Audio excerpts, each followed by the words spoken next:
Hello, in front of me I've got SteelSeries Apex 5. In this video I'll show you how to pair it with SteelSeries Engine app.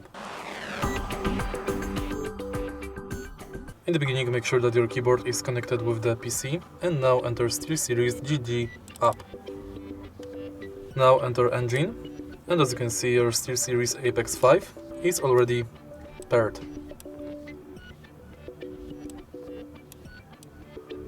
Thanks to this app, you can create up to 5 configurations,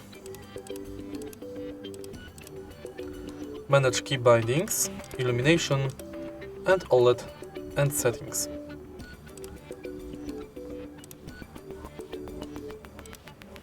Also, if you want to go to more professional keyboard illumination settings, go to Prism.